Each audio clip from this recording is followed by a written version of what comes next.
That you cannot have a system where you allow the government to assume the role of protecting us from ourselves.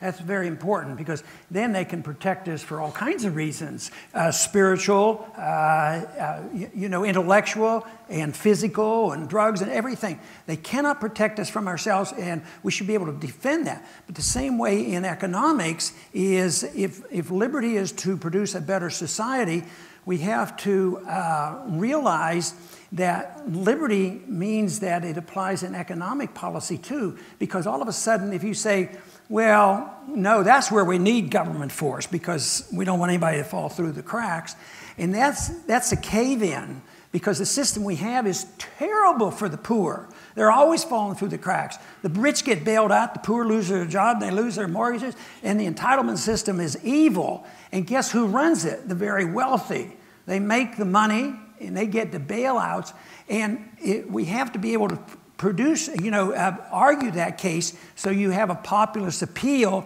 which will appeal to liberals as well as conservatives and libertarians. But believe me, the bottom line for me is that if you understand liberty, you're going to have less war, you're going to have a lot more prosperity, and we won't have a war on drugs because everybody will be making up their own minds about the drugs.